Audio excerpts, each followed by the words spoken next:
Welcome to the Chat Vortex podcast, the podcast that always has the conversation spiraling. I'm your host, Charles, and no Leon. Leon, months ago, made an agreement to go to something, and it was like, shit, sorry, Charles, not going to be here this week. And so the second person I called was able to make it. Welcome, CJ. Happy to have you here. I'm glad to be here. But we got a really exciting episode today. So many people, even when talking about this pod, when I said Leon's not coming, they were like, you got to have CJ. That is going to be absolutely hilarious. But CJ isn't as anime pilled yet as Leon, so not yet. I'm working on it. There is no Freerun, no JJK breakdown. A little bit, but I've got something later. But we could talk about the show JJK. I've seen every episode of JJK.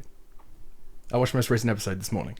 There's no show you actually did? Yeah, absolutely. I'm fully caught up on the anime. So before we started, right, I was talking about how we're not going to talk about certain things. He's like, oh yeah, JJK could be something we talk about. I'm like, it's fine. You fucking actually caught up. Yeah, I'm fully caught up on the anime. Okay, we'll have a segment on JJK as well. So when you were saying earlier that like 90 minutes for the pod, fuck, bro. All of Attack on Titan. Okay, yep, cool. I was trying to figure out if there would be time to talk about JJK because I knew you weren't planning on it because you didn't know I've seen the whole show. Wow, okay. That was completely thrown. My first question was, I'm still going to go with the run sheet here, which was my first question was, with you editing the video of what would I want from, comic books to copy from manga. It's a new video coming out soon on the main channel, Dare to Entertain. The question was going to be, if you could see a comic-to-screen adaptation akin to Invincible in anime, what would it be that isn't like Absolute Batman? Well, it's kind of hard to talk about because the one that comes to mind for me is Kraven's Last Hunt. Yeah. Because it's it's a tight story. It's like 6 to 8 issues, I think. I don't remember off the top of my head. Like, it's such a tight story. It's so well done. It encapsulates so much about Spider-Man. It's obviously, it's the best Kraven story. But with that being said, it would be hard to do an adaptation of Kraven's Last Hunt that captures everything about that book that's so good without first adapting 10 years of Spider-Man comics beforehand. Yeah. I'm in a similar boat with one of my picks, which would be the Transformers RDW run, which I've heard from people who have read it. Daniel Warren Johnson? No, this is the one before it, which went on for so long. So it's kind of a little difficult to do all of it, right? But I think this is cold take. I would actually genuinely love to see A Song of Ice and Fire be fully adapted in animation. You would think by the time... Once it's done in 90 years. Yeah, right. But I think getting that fully in animation, because even as good as the first seasons are, there's still some concessions here with size and scale and art direction that you can't do in live action. That in animation, giving it to... I don't know if there is a studio that could do it properly, but I think it's the only chance that you might get actually a faithful adaptation of those stories. With unconventional storytelling, I think in animation you could do it. Yeah. But for the news this week, I wanted to go through a bunch of this stuff with CJ because there's been a metric ton, and to go over things like the Super Bowl trailers, but more importantly, my Seahawks won. The team that I support in... What do you mean your Seahawks, bro? I picked them 11 years ago. And you've watched less than 11 games. What are you talking about? What do you mean my Seahawks? They're the Seahawks. They're not your Seahawks. You don't care I support them. They're navy blue. Name 3 players, bro. Name 3 players. Lynch. But yeah, so we're not actually massive football fans, American football fans. But there was a lot of trailers that came out of the Super Bowl. Yeah. Did you like any of them? Not really. To be fair, I haven't seen Disclosure Day. Okay, that one. The Spielberg movie. I haven't seen the trailer for that yet. I'm trying to avoid seeing as much as I can for that movie. And genuinely, I saw one shot. I'm like, okay, that's it. I saw the first trailer. That's all I really need. Yeah. But it's also just a case of, I think I was just so exhausted from the other trailers that came out that I just could not care less about. Well, there's by the time I got to your favorite of the bunch would be Mando, right? Oh, naturally, it looks gorgeous. Have you seen the lighting in that? Oh my goodness! Over under 60% is that actually footage from the movie, or did they film that specifically for the Super Bowl? Surely that was just for the Super Bowl. There's no way that's for the movie. I genuinely thought I thought you were gonna say. I thought you were gonna say over under 60 shadows in the movie. That's a good... I don't know what to take on that one. But yeah, I I watched it and went, this has to be a joke. Like, this can't be this is not Disney, like the same Disney that had the 2014 like Force Awakens trailer. Oh man. That's the thing, right? You compare the Force Awakens trailer and how that like took over the world for like 2 months after it came out, and then there was the first Mando trailer that came out like what, 3 months ago? I don't know, because I saw the leak trailer and I don't know. I'm so confused on what I'm actually like, what I've seen. I thought the Daredevil trailer came out like a year ago, but oh my god. but I saw it I saw the leak. We'll get into the Daredevil trailer. We will get into the Daredevil trailer. But yeah, like the first trailer for Mando came out who knows how many months ago, and no one cares. That like everyone forgot they watched that trailer 20 minutes after it came out. Yeah, because it just looks like nothing. And it makes you think back to previous Super Bowls, and I got some just examples here.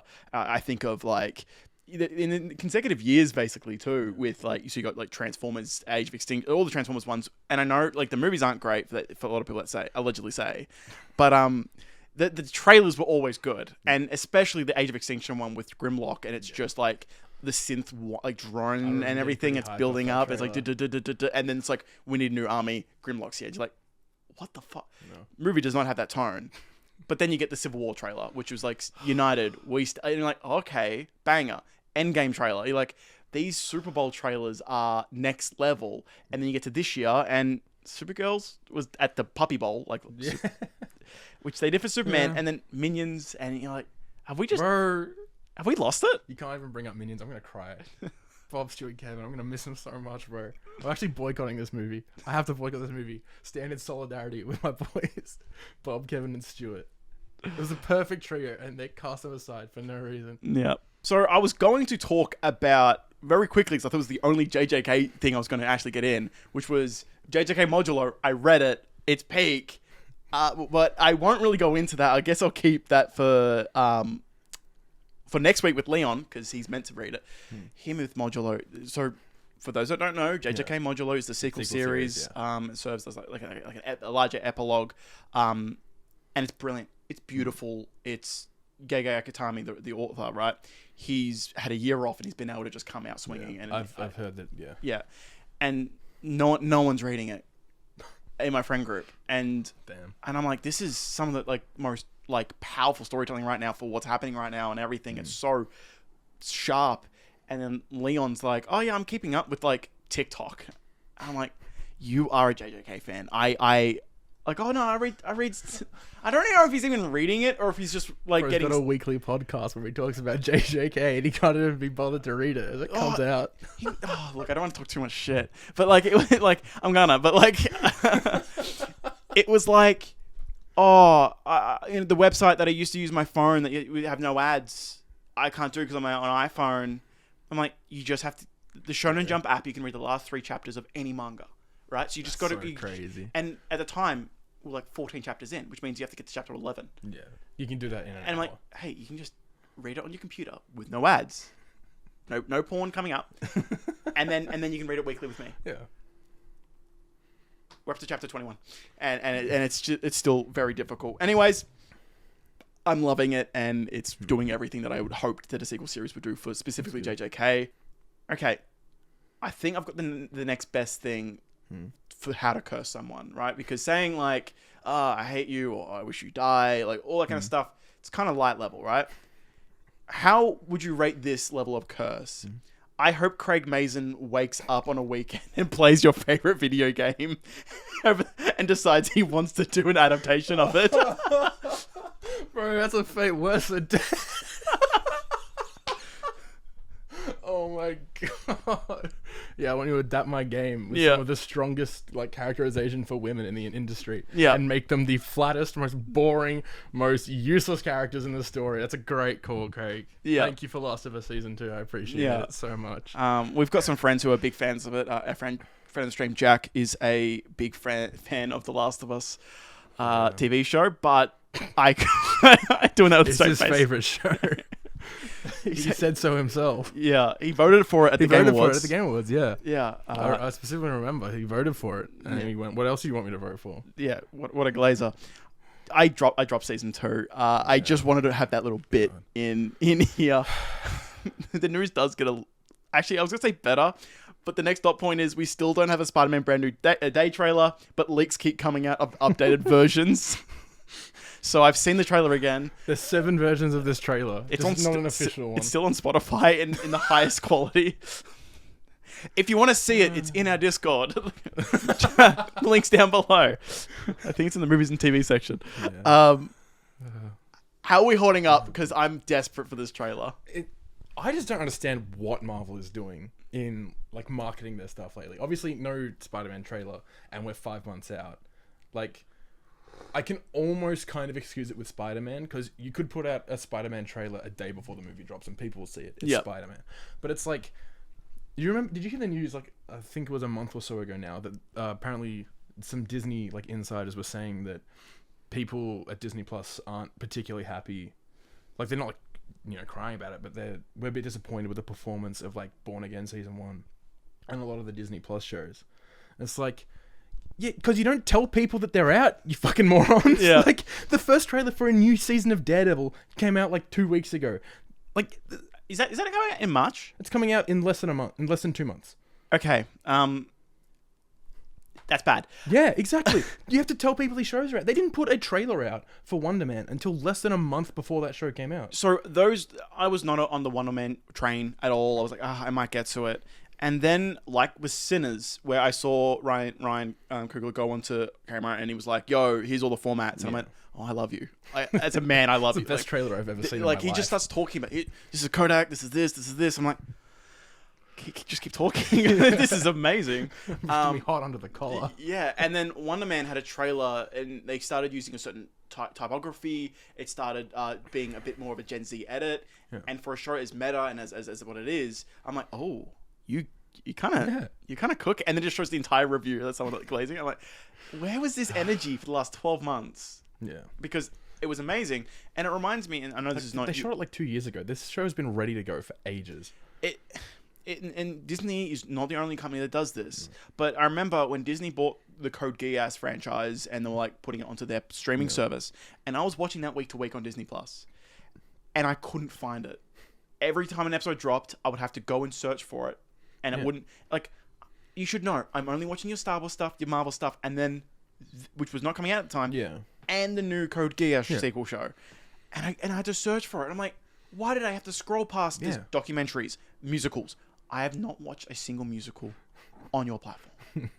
Why can't you just show me this? It was the same thing again with Wonder Man. I went on, like, the day it came out, I went on to watch the first episode or two. And I had to go, it was like 3 banners went by at the top before Wonder Man showed up. I'm like, this is a new Marvel show. It's come out today. Why is it not the first banner that pops up? Were the first 2 banners or anything that you would actually consider watching? Or was it like... No. I'm pretty sure the first one was for like ESPN. It's like, dude, I'm in Australia. I don't give a shit about the football. I'm sorry. I don't care. I've never once watched a NBA or NFL game on Disney Plus. I'm not going to start now. I'm here for Wonder Man. You know I'm here for Wonder Man. I've watched every Disney Plus show that's come out. Like, you know what I'm here for. Just give it to me. They're making it harder to actually be a fan of the things that you actually like. And it's like they're complaining about people not watching it enough. Put it in their face. Make it hard to avoid. Like, come on. Yeah. I don't understand. It makes no sense from a marketing perspective at all. This is, speaking of ways to market, I was going to do it. This is a horrible segue to, someone has bought the Breaking Bad house and plans to market it to fans in making it like the show. What are your thoughts on Aiden Ross buying the Breaking... I was going to say, wasn't that Aiden Ross? Yeah. You know what? I'm sure Aiden Ross has never done anything wrong before. Why would he start now? Yeah. So for people who don't know, because this again is your first episode, you're probably like the Breaking Bad guy and Better Call Saul guy next to like a few of the other friends in our group. Yeah, probably. I think Better Call Saul is the best like story ever told, personally. Yeah. And I saw it, and it was another one of those things of like rich people just ruining it, just ruining everything. I'm like, why are you here? It's like suddenly, like, you get a cameo of an actor in a show, you're like, stay out of this, and then they become a series regular next season, and you're like, you just ruined my thing. Yeah. Why you? Yeah, it's...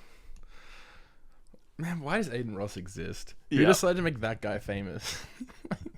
I just every time he tries to do that clip comes up and he can't read.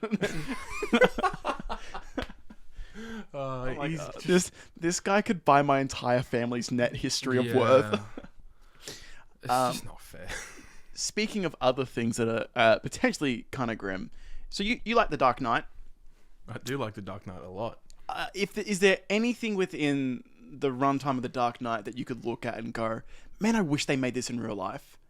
Like Batmobile, maybe the Bat Cycle. Yeah.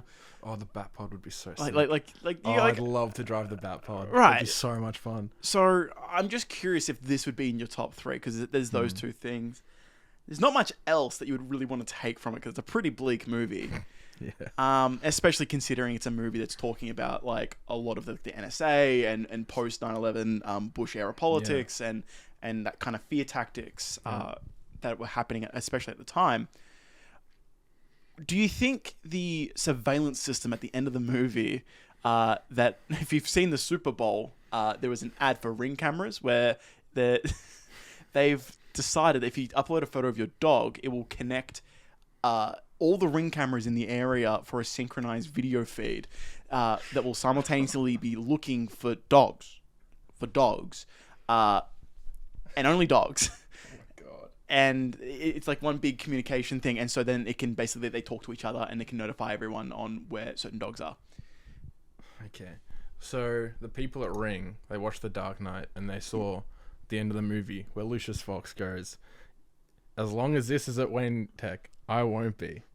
And then he blows it up at the end. He's like, that's the only reason he's still like okay working with Batman, because it's obviously bad, and Batman knows it's obviously bad. And the whole point of it is that he's having to stoop to the Joker's level to beat the Joker, and that's why the ending of the movie is a tragedy. They went, we're making that. Yep. That's what we're keeping. So yeah, they played this at the Super Bowl. That's awesome. So not even like they're trying to hide it and anything or doing it like a soft launch, like Discord just did an announcement. Long live Palantir, bro. Yeah. You've seen Discord's thing? Where you go to upload a photo of your face to Discord to prove that you're an adult, and so we're selling our live location. Dude, did you see that the Australian government's considering just wholesale giving the American government all our biometric data? Yeah. Yeah. Great time to be alive. I love privacy rights, man. They're so awesome. And they're so strong. And they're not going anywhere. Oh, we're only 22 minutes in and we're just spiraling down the Palantir. We're spiraling down the Palantir Vortex. Oh my God. I just would love Leon to watch this and just see the difference in like, because Leon, like I've talked to people like, hey, I give thoughts about the podcast. What are you guys thinking? And they're like, hey, it's with, neurodivergent as fuck. So just, and Leon's this really quiet and just, I agree, Charles, takes right? his time. And it's such a different energy. And so we're doing that. Now we've got two rabid, just two people who don't have to shut up. I fucking hate rich people. So now that is all the new stuff that I have, which is out of the way. We're gonna fit both, but I want to start with something that we both just watched. We talked about it a little bit, which is Wonder Man. We can finally talk about it. 8 episodes. I think we should start with our scores out of 5. I did it on Letterboxd. Did you do it on Letterboxd? I don't usually rate MCU TV shows on Letterboxd. That's fair. I saw it there, so I did. Yeah. Granted, I did look at your Letterboxd list, and you had Peacemaker in, and it was this random 1950s. Yeah, it's because I saw someone else do it. I thought it was funny. Yeah, I was like looking at some 1950s movies just called Peacemaker. I'm like that's hilarious. Sweet. Okay, so what did you give it out of 5? I gave it a 4 out of 5. Yeah, I gave it a 4.5 out of 5. It was teetering, but then it just was like, this really stayed with me. Yeah, it's really good. I think the biggest thing for me, and I told you briefly, I spoke to a friend about it. I think this might be one of the most difficult superhero things that I've had to watch. That isn't like Watchmen about something serious like the Tulsa riots, right? But from a character perspective, that Simon is so flawed, such a prick. But not as in he's a bad person, but it's like a bit of whiplash coming from Iron Man insert or Tony Stark insert number 15. Yeah. And where everyone's just quippy, everyone's this charming kind of suave, and when you go to Doctor Strange and he's still similar to that, or okay, I just wish it was kind of just Peter, or everyone's kind of homogenized, and you go to Simon and he's blatantly ignoring his girlfriend's needs, Yeah. and they don't get back together. And Yeah. I think that's probably one of my favorite scenes actually in the entire show is that scene Yeah. where you just see him continue like right at the start of the first episode. no, it was in episode 7 or something when he speaks to his partner, like when they reconvene, and then she talks about getting a gig on Severance, Yeah. and he immediately just starts talking about Wonder Man, Yeah. and you see her go, and I had to pause it a couple times, just like sink my head, and I don't know, I haven't watched a Marvel show that was actually like this well written. Yeah. It was the scene that was the first scene of the show when he goes to the set of American Horror Story and he just doesn't know like when to turn it off. Yeah. It's like he rocks up as a day player. Yeah. And then he starts basically trying to direct the scene to the point where they just like, you have to go. Like we're just cutting this. You can't be doing this. Yeah. It's like you can see the passion, you can see how much he wants it. And to do it well. And to do it, yeah, exactly. Do it well. And he like really deeply, deeply cares about not just like him in it, but like the whole production. But he just doesn't know when to turn it off. He doesn't know how to look at the situation outside of what he can bring to it. And like he's so focused on what he's doing. As much as he wants it to help, like the whole thing, he's so focused on himself that he can't see how much it's actually hurting the entire production around him, and how that one scene so like perfectly encapsulates his character, and it just carries through the entire show. And it's for me, it's why I really want a season 2, not just because I think I don't know if this is just me. I got a sense of he is neurodivergent to some regard, right? And you can't just fix that. You have to learn coping mechanisms. There's therapy, and from a lot of it, he seems they've kind of connected his issues with acting with his issues in real life, and the issues he's having with connecting to roles or connecting to people are the same. And I think when you're in a lot of it's actually a thing in gaming, but more so like I want to talk about just with film, where there's a dissonance between what the action is saying and then what the drama is saying. Yeah. And a lot of times in Marvel things, right, you go, oh no, this is the part where they punch. Yeah. And so the narrative doesn't get pushed as hard. But then in here, when he's acting, and that's the action, he has these troubles, and then he goes back home, and it's the exact type of troubles, and they're mirrored in each other. Yeah. And for pacing wise, it just means there's always constantly something that's being said. Yeah. Again, I generally think it's probably one of the best things that's come out of Marvel since 2019. I agree. It was in episode 3, the shot where everyone's celebrating. Yeah. Like seeing Happy Birthday, and he's just stood there, just out of it. He just feels so out of place. Even though he's surrounded by like his brother and his mum, who, as much as his brother gets on his case, like they love him. Yeah. It's like he just has to retreat back to Trevor, like the person he's found who like understands him fully. And everything with Barnaby, with the betrayal, and then that connecting to him, and that's obviously that was gonna come. Yeah. But in the way it was done, it wasn't like, oh, he's gonna betray him and then they're gonna fall out. And the way it genuinely was moving. Yeah. And it's just so painful. You also get to see the Mandarin again. Yeah, right. America. You'll never see me coming. Yeah, so good. And how it all connects, and it was one of I think 2 Marvel shows that doesn't have a dud finale. Yeah. It'd be that, and Loki would be pretty much it for me. That's it. And specifically Loki season 2, because I like Loki season 1's finale. When that first came out, I was it was like buzzing, bro. That was off the walls. Like, because like seasons, I remember at the time there was like season 2 was not, because they changed showrunners and oh, we don't know. And look at Moon Knight, right? Like, don't remind me. So when you get to Loki season 1 and everyone's going, what a great finale, I'm like, that's not a ending to a show. It's barely an ending to a season. Yeah, but to be fair, at the time it did have the Loki will return in season 2, and that was before we knew that Marvel would just let things be forgotten about. So there was still that, it was right. Yeah, it was like the third thing that came after Endgame. So it was there was still a hopeful feeling. We're only just about to get White Vision. Like, yeah, God, it has been that was 5 years ago. Was it 2020, 2021? 2021. Okay, so it's like 5 years. 5 years of like, oh yeah, the ending is still needing like catharsis because White Vision just flies away or whatever. Yeah. And we're getting it later this year. Shang-Chi is finally going to show up again in Doomsday. Yeah. They've had 4 trailers out. They couldn't even put Shang-Chi in one of them. Like, come on, man. It's been 5 years. That was like the one movie that like everyone agreed was like, yeah, that was solid. Not everyone agreed the ending was good, but everyone agreed the movie overall. The talent involved. Oh yeah. Most of the talent involved. There's a character that I don't like in that movie. Well, we got Steve. We got Trevor. Like Yeah. That is a commentary on larger fatigue with Marvel. Yeah. Spider-Man is exempt. Daredevil's exempt, and if they're doing this apparently, and when you're sitting here and you're like, why can't they just know what we're thinking, right? And then you hear executives talk about Devil's Reign, and you're like, don't tease us. don't. This is all what we've been wanting. Yeah. I just hope it doesn't happen with Simon and Wonder Man. Or just he disappears for 5 years. Yeah, I just so desperately hope that doesn't happen. But the thing is though, if the director of the showrunner of this is doing a Spider-Man trilogy, and he was meant to do a Naruto trilogy and everything, and he was nearly booked for Avengers, how's he doing a season 2? How's he doing Shang-Chi 2? Yeah. Well, I mean, they could get the guy who wrote the season with him to at least write it, so there's still that sort of cohesion. Yeah.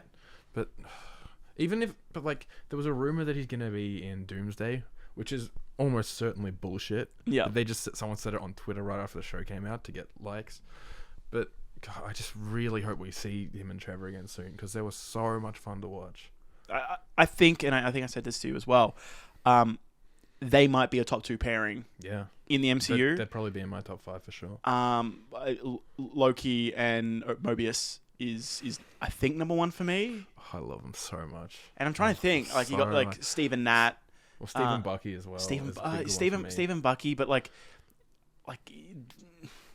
God, and Steve and Sam should have had a whole movie in between. So it is kind of hindsight's 2020 to look back and be like, Nat should have got a movie in 2026. But then again, to be fair, 2016. Yeah. Everyone was also saying that at the time, so that one less so.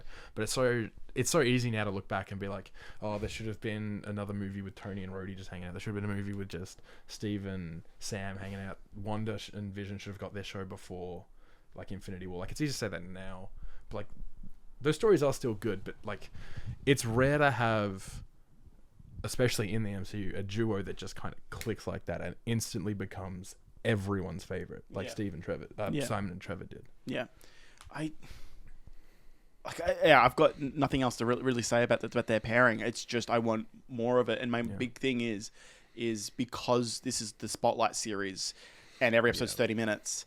At the end of the season, I'm like, oh, yeah, the things are wrapped up, but I still feel like the over arc, it felt like the first puzzle piece. I'm like, yeah, cool. There's so much more room, so many more places for these characters to go. And it would be such a shame to waste it. Yeah, and it's one of those things where this can become the standout thing for Marvel if they invest in it continuously. Whether it be in Simon's family, all of it. It is a show that works on every single front. Yeah, absolutely. And Josh Gad and dude, Doorman, give me a Great Lakes Avengers sitcom right now, please. They put Doorman in the show. Yeah. They put Mr. Immortal in the show, which is in She-Hulk. Yep. That wasn't Mr. Immortal at all. But they did say that he has a son, so that can just be him. Please give me a Great Lakes Avengers show. Yeah. The Great Lakes Avengers are so much fun. They're do you know anything about them? I don't know much at all, no. They're just the worst Avengers team. That's the whole joke. This isn't their first appearance, but it's the oldest stuff that they have on Marvel Unlimited. So it was what I read first. It was a 4-issue miniseries. And the whole thing is just every issue, at least one member dies. It's just categorically the worst team. Yeah. And it is so much fun to read. And oh man, just bring back Doorman, please. I love Doorman. He's so much fun. Yeah. That's pretty much, I think, everything. Is there much more to talk about with Wonder Man? Well, I really liked how it looked as well.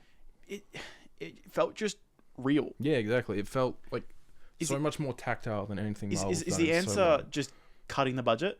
Yeah. Because that's what they did with Thunderbolts. It was the cheapest movie they've made probably since Phase 1, and it was the best movie that they've done in ages. So much of this show is in Simon's apartment and everything, and I'm like, that's all it really has to be. Now this area feels real. Yeah, well, it's you look at something like Iron Lung, right? The whole movie's in one location, but if you build a good set and you know how to use it and you light it properly, it's not hard for a relatively small amount of money to get a lot of mileage. and have it look really good. I don't know. I feel like I've been a broken record just be saying the same shit.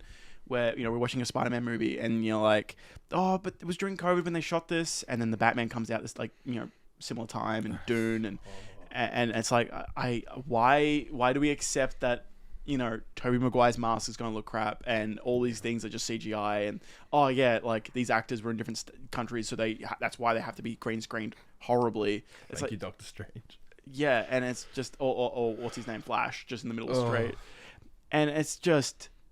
I'm Don't even mention the Flash. Don't even joke like no, we're not going there. We're not going there. But it's just fatiguing. And it was such a breath of fresh air.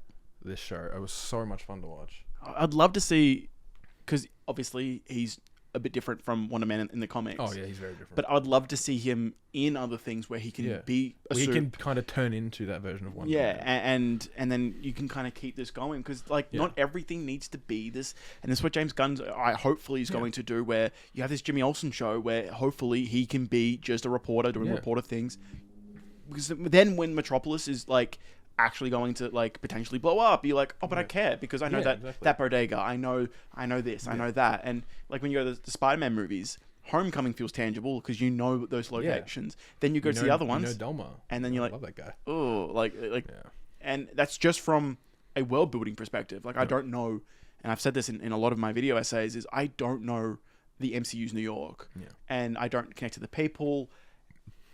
And that's probably the biggest thing from Brand New Day that I'm hoping is that I care about fucking New York. Yeah, please.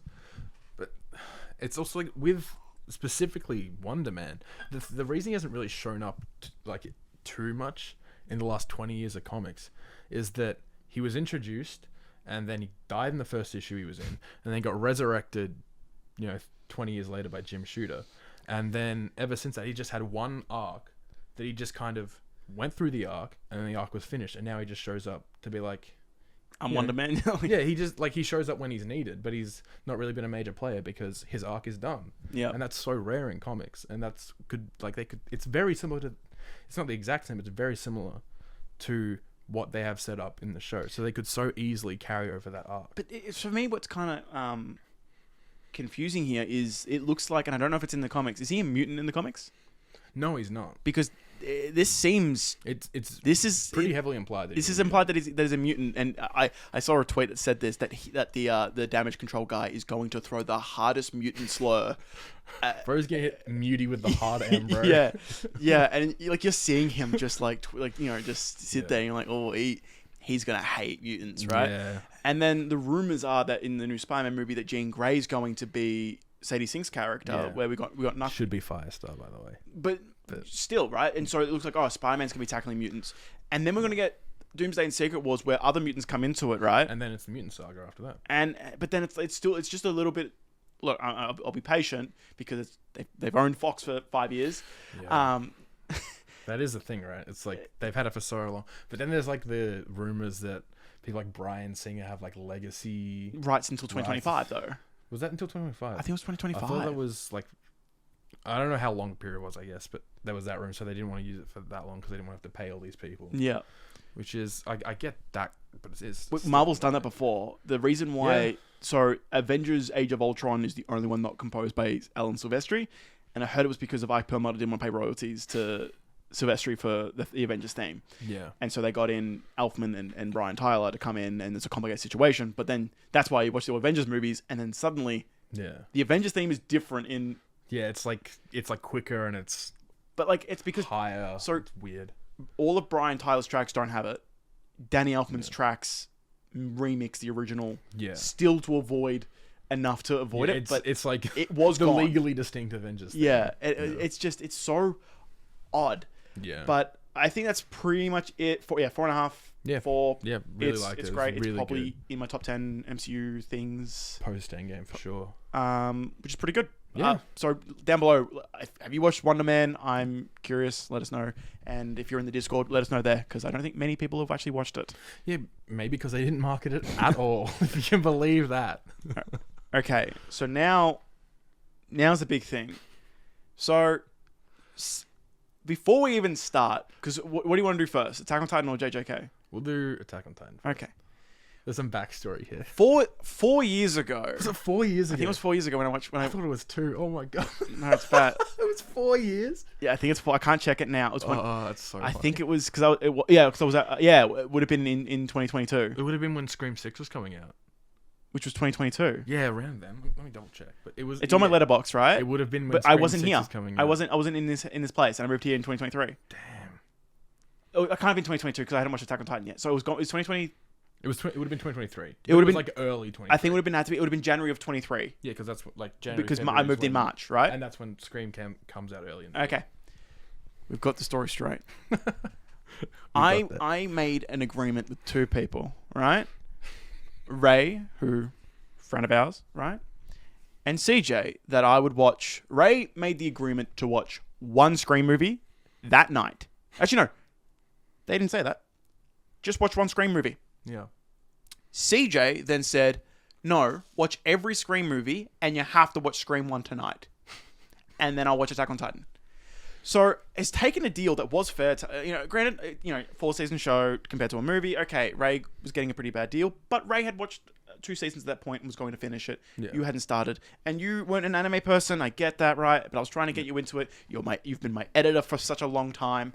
And I was saying that Attack on Titan is something that's important to me. Yeah. As a friend, watch it. As an editor, watch it. Yeah. Everything. You know what CJ says? I said yes. You got yourself a deal. I said yes. I'm like, oh, I got him. I got him. And so I watched Scream that night, and I liked it. Yeah, it's a great movie. And then I think you, potentially this part's a bit great, where I think you maybe were trying to alter the deal, like, hey, you got to try and watch, like, it was like, hey, you got to actually watch the rest of these quickly. The part that I remember is just... You agreed to watch Scream 1. I agreed to start Attack on Titan. Yeah. That's all. Yeah. That's the main bit. I just remember there was a bit of bartering over, and so, like, there was a bit of arguments about, you got to do this, and I did it. Whatever it was, I did it. He did it. He watched every Scream movie in, like, what? I think... Would have been a month or 2, right? No, it wouldn't have been a month. I think it would have been, like, 2 weeks. I think it was, like, 2 or 3 You watched them weeks. pretty quick. Which is really good for you. Which is really good for me. And then we get to, like, 6 months. I'm like, hey, CJ, have you started?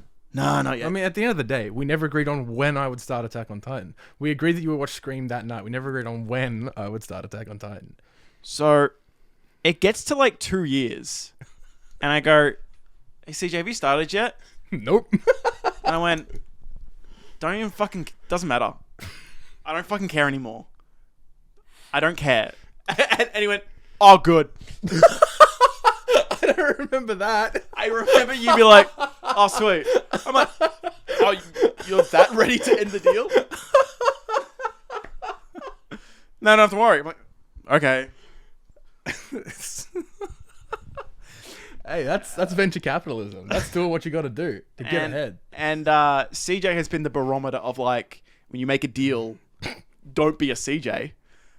And unfortunately, there are other friends in the group who have made deals to watch things like JoJo, and they were like, I'll start tomorrow.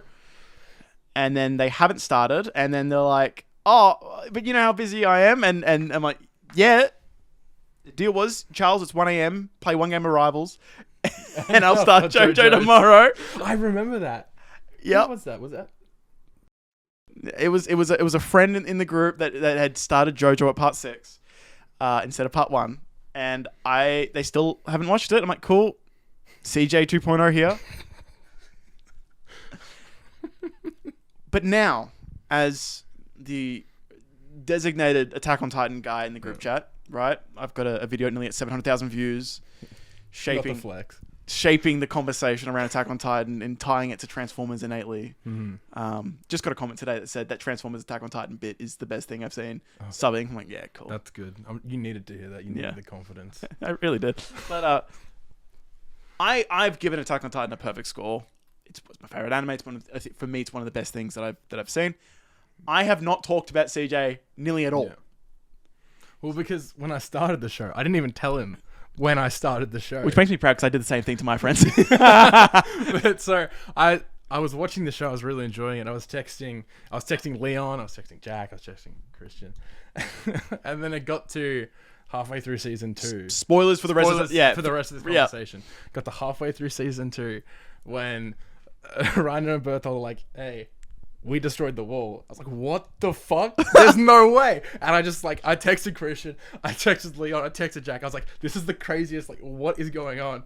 And then I sat there, I lay in my bed with my laptop on my chest. The episode just finished and I was like, I should probably text Charles about this. I feel kind of bad that like, this is his like favorite show ever. And I'm watching it, I'm going through all these emotional ride.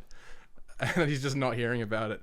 And then I was literally thinking that. And then a minute later, I get a text from Christian. He's like, you should probably tell Charles about this. It's kind of unfair you're leaving him out. So I just texted him at like 2 a.m. I think he hadn't even gone to bed yet. No, I did. Okay. I woke up. I woke him up with a notification. No. I just woke up at like, it was like a I don't know, it was like Master Chief waking up in cryo sleep. I get a message at like 2 a.m. at 2:15, 2:30. I awake and see it and I go, and I respond. And you're like, you're up? I'm like, no, I woke up and saw this. I responded.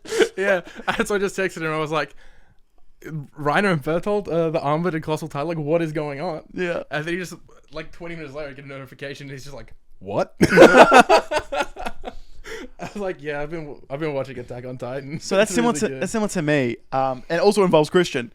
I was out in at the St Kilda beach. We were getting food. It was Christian, Killian, and Leon, and we're sitting at a table. I'm sitting here. Killian is here, Christian is here, and Leon is here. And Leon goes to segue to say something about Attack on Titan. And he brings up, oh, Christian, I don't want to spoil it. Are you going to watch Attack on Titan? Oh, maybe, I don't know. Blah, blah, blah. Because I know I want Charles to not be spoiled for it. I've been wanting to get him to watch it for the last, 8 years, 7 years. Yeah. And then I go, but I've seen it, Leon. I've seen a lot. And he goes, what? That's a funny joke. That's just a random, rage bait. And I go, I've seen up to episode 21. And I have never seen Leon. Leon and I have never fought once. Never fought once, right? He turns around and goes, I'm sorry to be rude, guys. I need to just talk to Charles for a second. What the fuck? And I'm like, yeah, I saw up to the bit. So, like the bit with Levi and everyone there in the forest and this bit. Yeah, I'm up to that. It's fucking riveting. I was watching Doom and more thing, and I had to stop because I'm loving it so much. This season's fucking it's a good show. Yeah. And he's like, when did you start? And he was genuinely like twigged. And then about a couple of weeks later, he said, it was funny and everything. Yeah. If you did this to Naruto, I would end our friendship. We're watching this together. You are not playing games with me with Naruto. I swear to fuck. And he, it was the most serious things. And I keep bringing it up. He goes, no, I was being legit. If you did that with Naruto, I would not speak to you. It's just a show, bro. Yeah. But I find it funny that we've done the same thing. It's like almost like my protege. All right. Theatrics aside, score out of 10. For the whole show or just whole show for right now? What would it be? A whole show, I'd probably give it out of 10 an 8 or a 9. I really, really liked it. That makes me so happy. Really good. Yeah. There's all that suspense. I'm like, oh, I just fucking hope he likes it. And then nah, shit, bro. And then The Last Attack, I gave 4 out of 5 on Letterboxd. Again, I really liked it. It was kind of weird to be opening Letterboxd because usually when I watch a movie, I'll give it an hour or so after I've watched it to log it so I can digest it and make sure I've got my opinion kind of locked in. I was like, okay, it was a really, really good finale. I really, really enjoyed it. It's a solid, good 8 out of 10. And I opened Letterboxd at 5. I'm like, okay. Yeah. People really like this. Yeah. Yeah, that's Attack on Titan. It's the highest animated movie, I think, from Japan on Letterboxd. On Letterboxd. I saw a bunch of them. It's because even above Ghibli movies and stuff. Yeah, I think it's got a 4 point. I don't know. There was some metric I saw it was recently. A 4.5 or 6. I think it's under a certain budget or something. Yeah, it was I saw a recent video essay and it had all these Japanese anime movies. It was because it sits at a 4.6. It doesn't technically count because it's 2 episodes put together, so it's not really a theatrical thing that can go. But they re-edited it. They reanimated some stuff. I think it counts. Yeah. I fucking count it. Big shocker. Yeah. If you were to rank the seasons, what would it be? I think I would have probably season 1 would be my favorite season. Really? Yeah. Honestly, so much of that is because I think the title sequence for the first arc of season 1 is so far and away the best title sequence. That song is incredible.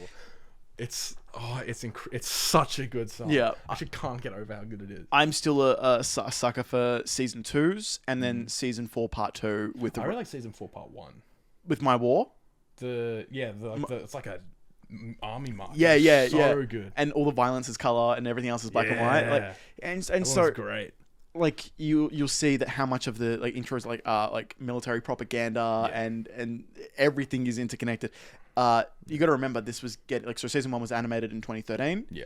Season 2 was animated in 2017, and there were things in the intro and outro that foreshadow stuff that hadn't happened in the manga yet. Yeah. So if you look at the outro for season 2, watch those intros then. or if you look at the intro, you'll see like all these drawings, like these like medieval drawings, and you'll see like 3 people eating something, and it's the exact like look of when Maria, Cena, and Rose were eating like their mum. Really? And it's like in the outro, as well as the rumbling is also in the outro of season. Like, is it really? Yeah, it's all these like these titans that are walking like this, and then it shows like all these other lands. And if you look at the title sequences where it has like the episode things, it's like it shows map with water and everything. It's and in like for so much of it, like in season 1, episode 1, there's little bits of everything. And when you start looking at like. Why would Grisha want to show the basement now? When you want to watch their first episode, why does he care about this key? What's in the basement in the cellar? Then you realize because he knows what's about to happen. Well, every time you finish a season, you go, "Oh, well, that changes what that means now." Yeah. And then you get to season 4, and it's like, "Oh no," because Aaron told him, and he's because Aaron's been Hitler the whole time. yeah, and so you're on the Jaegerist side, obviously. Oh, of course, he did nothing wrong. Yeah, and Flock is personally, if I could kill 80% of the population of the planet, I would. Yeah. I don't see anything wrong with that, especially if they don't come from the same place I come from. Yeah, and it's frustrating watching like the discourse around the show because it's like so explicitly just like anti-fascist, and it's more so when you have naive characters who don't have control over something. When you have an omnipotent character, like it's another Anakin Paul situation where you have this character with foresight. And passing back, and it's the shoe horse theory of time travel, where if you set in stone that I'm going to do something, and then you keep, it's like a self-actualization prophecy. Like, it's like the conversation that him and Armin have, where Aaron's like, "No matter what I try, I can't change the past." It's like, just try harder, man. You're the attack titan, for fuck's sake. Keep moving forward. Try harder. But then he's like, "I'm an idiot. Like, I'm just. Why did it come to me? Like, it was just. It shouldn't have." That last conversation between the two of them is so good. Because that got in the manga. When I read the manga ending, that scene doesn't hit that hard because the pacing's a little off. Yeah. There's some lines of dialogue that are really jarring. When he says the 80% line, he says it at the start of the conversation. And so it's like really just kind of odd in pacing. Yeah. What I find in the anime is like, okay, cool, now it's actually properly paced. And, it's like, stop what you're doing, stop what you're doing. It's like, Armin's already done. Like, what will go on to happen is you guys stop me at 80%. Yeah. I go to wipe the planet and you stop me at 80%. And it's almost like that, Breaking Bad, pathetic. Walter is pathetic. Yeah. And Aaron is as well. It is a selfish. He used his friends as an excuse, as a guise for doing what he did. Yeah. But at the end of the day, he just didn't like what he saw. And there's a part of him that knows it as well. Yeah, and it can be summed up with like the ice cream. When he's like, Mikasa comes and he's just being a cunt. Like, it's like, look at this, it's ice cream. My dad had some when he was here. Yeah. Cool. It's just like watching how, like, because I remember I was watching the show, and when I was like, I did go in knowing that Aaron becomes like the final like villain. Yeah. And so I was just watching the show. I'm like, so like, when does Aaron get bad? When does this arc start? And then even going to season 4, and then there's like the first 4 episodes where you don't realize he's in them. Yeah. And I was like, when does Aaron show up? Because like there's like 20 episodes left of this show. Yeah. And then you get to the end, it's like, oh, he's just been this the whole time. Well, it's the whole, like, maybe not like when he was 12, but like pretty much. Like, I think that the scene, like, you think like, all right, average shonen, average TV show, like, killing is desensitized, right? But then you realize when he's going to the traffickers, he fucking butchers them, and he's just like stabbing, and he's like, kill them, stab them, fight, and it's like, that's not a normal like 10-year-old. Yeah. And then it's like he's always had those tendencies. It's like the Titans guy was like, I'm gonna wipe them all out. He's always had those tendencies. It's just the target that changed. Yeah, and he's always been like this. He's never been a good person. Yeah, and he's always just found an excuse to justify it. But then the target changed and it became humanity instead of the enemy. Just keeps shifting. The enemy, exactly. The enemy keeps changing, so he can keep justifying what he's doing. Yeah, and I it naturally, and this is a philosophical point that some people disagree with, and innately, which I do understand, which is when you have a story about war and you're making a comment that everyone involved with war has to end up committing sins, right? Where you have Armin commit a war crime. Levi did nothing wrong. Levi is the GOAT. Levi is the GOAT. He never did anything wrong. I would die for that man. I would die for Irvin. Do you remember filming the skit now, like with everything that we did for the Attack on Titan video? God, way back when. I don't think I do. Because a lot of people's in our friend group's first introduction to Attack on Titan was we did a skit for the video, which was, when Eren does hear me subjects of you. That's what you were. That's right. Yes, I remember now. Yeah. That's what you participated in when you guys were like, oh no, like... I just found out Charles is going to wipe out 80% of the planet, bro. in my attempt to compare Irvin to Transformers. Hey, Irwin was cool. Irwin was chill. He needed to go. Yeah. Get out of the way, bro. Let Levi do his thing. I fucking love Levi. He's so easily my favorite character in the show. It's not even funny. What about Reiner? Well, because I thought I saw a spoiler on Instagram. Turns out I didn't. Yeah. But I thought it was this one of those statues. You want to say it or? Yeah, I'll say it. It was the statue of Reiner with the fucking shotgun in his mouth. And it had been probably a week or two since I watched that episode, and I just kind of forgot about it. Yeah. And so I sent it to Charles, being like, it's a funny way to get a spoiler because it's a really funny statue. And I just call him immediately. Yeah, and he calls me. He doesn't even text me back. He calls me and he's like, how far into season 4 are you? I was like, 7 or 8 episodes in. And you go, you've seen that. I'm like, oh, okay. And then you're like, this is the time step. You have seen that. And then I went back and said, oh yeah, I remember this now. But and then the next thing I said, well, Ryan's been a dead man walking since season 2. And all of season 2 and 3, I've just been every time him and Eren go to fight, I was like, can we just fucking kill this guy? I'm so sick of this motherfucker. Every time he shows up, he's like, oh, I'm trying to save the world. I'm like, fuck off, dude. Genuinely fuck off. And then he lived through the show, and I was so happy. I was so happy. I was on the edge of my seat just please like Ryder. He's like the fan favorite. Yeah, the redemption arc he goes through in season 4 is so good. Yeah. I loved it. I was so happy he made it out. Cool. So is there there are some things that people don't like about the show. Giving it an 8 or a 9, what would be something that you would hope it had done, or what do you think is it was because my favorite arc of the show was retaking Shiganshina, the second arc of season 3. I think that's because arcs are sometimes we split them up in everything. That arc I think is probably the best arc of television. Period. I generally think it's my favorite. Yeah, well, it is easily my favorite arc of the show, but it especially during that arc, it was noticeable. To me at least, that every single episode would end with some character in a perilous situation and they'd be like, I'm about to die. But then the next episode would open with them being like, Eren, before everything starts, this is my plan and I need to make it look like I'm gonna die. And then it would cut back and they'd be like, the plan's working. And then they would do whatever bullshit that they'd sorted out. And that was with every episode. I was like, okay, you can do that every now and then, but granted, this is getting a bit much. Granted, everyone does die. Like even in that arc, right? Because you're talking about Hanji had a plan and everything, but so Reiner had one in that arc as well, right? But then especially with Armin, to take out. But he does die. I know. And so it's like, but it was still went to plan. I was like, okay. He's again, bro can't even die off script. Jesus Christ. Yeah, but like I said, it was still the best arc of the show. Yeah, but it was stuff like that every now and then, and also with it being my first anime, there was just some sort like that, some storytelling stuff that kind of took a minute to get used to. The codes and conventions and stuff. Yeah, which it's a different form within the media. Yeah, within the medium, so it just took some getting used to. That was my thing as well. Yeah, when first getting into it, especially with season 1, because as you know, when you're getting a serialization, you have to kind of fit kind of conventions and norms, and as time went on, you were able to get separate from that. So that's when the show gets darker. You should watch Demon Slayer because there's absolutely no norms in that at all, and you will love it. Yeah, I was thinking of getting to Demon Slayer pretty soon.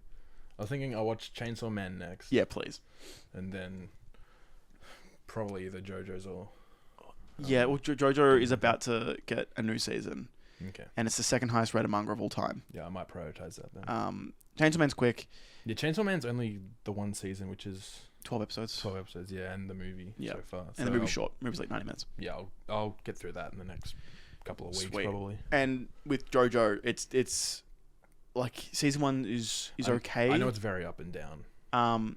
But eventually you will be JoJo pilled, and so you'll be in a conversation. See, that's the scariest thing you've ever said to me.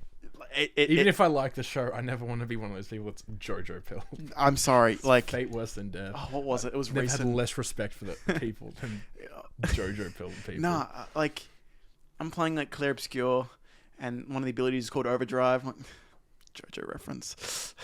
And I will be like talking about the music I like, and you'll go JoJo reference. No, motherfucker, it's the music reference. JoJo reference the music. I saw a meme, and it was Unk Slop and Unk Gem, and it was Led Zeppelin and like Limp Bizkit or something like that. It was something like that. And then it was King Crimson and something else, and every comment was, why'd you name 4 JoJo stands or something?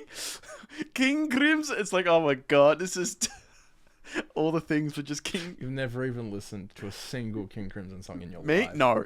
I just don't. One of the most defining prog rock bands of the early stages of that movement. In the Court of the Crimson King is one of the best albums ever recorded. You should listen to it. It's incredible. I will, but it's also a JoJo reference. Yeah.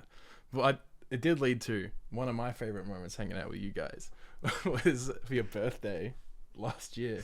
When I went through the playlist, I looked up JoJo songs on Spotify, and I went through the playlist and I went, hey Charles, can we put this song on? It's a JoJo reference. It was Echoes by Pink Floyd, which is a 23-minute long song. You gotta finish that story though. Oh, and we turned it off halfway through. And I spent the rest of the night begging to turn it back on. So we'll play. It's a long song, and halfway through, friend of ours is wanting to dance, and so I then put on crazy. It's like the theme for part 4, and so it's like dancing. It's like a jazzy upbeat, and he's dancing, and 3 people had listened to Echoes before in the house, like I knew it off the top of their head, and they're like, Charles, you were 15 seconds off the drop. You were 15 seconds off one of the craziest fucking like builds in a song that's ever been recorded. It was literally like I remember because I had you and then 2 like 28-year-olds sitting there going this, and they're like, oh, they're quiet as can be, and they're just like they jump up and went no because. Everyone else just sat there enjoying one of the best songs Pink Floyd ever recorded. Yeah. And you turn it off halfway through. And I was enjoying it. It's just like someone said, if you can't dance to Echoes, what can you dance to? Yeah. If it was worth anything at work when I had the aux, I put on Echoes every day. Like it was like for like every like Monday to Friday. I was like every point. I did that at work one time. I was back when I worked at Macca's. I worked one shift in the kitchen and not like out front, like taking orders. And I had the aux, and I put on the album with that song. Yeah. And that album, the entire second half of that album is the one song. And so we play the first half of the album, and the next song starts. And I'm like, I hope you guys fuck with this song because it's 23 minutes long. Everyone starts crashing out. And the next album I put on is Animals, also by Pink Floyd, which happens to be my favorite album ever recorded. Yeah. And the first song plays. It's like 2 minutes long. It's a nice little love song. And the next song starts. It's called Dogs, and it is my favorite song ever recorded. Yeah. Tied with All Things Must Pass by George Harrison. 2 songs I know you know intimately. And the song starts playing, and I go, I hope you guys fuck with the song because it's 18 minutes long. See, to me that's normal because like I have there's a song on the Man of Steel album that goes for 28 minutes. Yeah, the sketchbook, right? Yeah. And then there's a song on the movie Ad Astra that goes for 30 minutes. And for me, I was like, it has to be this long because of the way that I'm like, yeah, it's a great song. And people are like, they're just like, well, it's such a long song. I'm like, yeah, but you have to, like, when a motif goes for 5 minutes, it has to go. You've got to build. Yeah, right? You've got to have room to go. So for me, Echoes isn't actually that long of a song. For me, it's like, well, you got this bit, and then you got that bit. For a bunch of 17-year-olds working at McDonald's, I'm sure they fucking hated it. Is there anything on Attack on Titan left that because you've watched your first anime, you've watched your second? Yeah.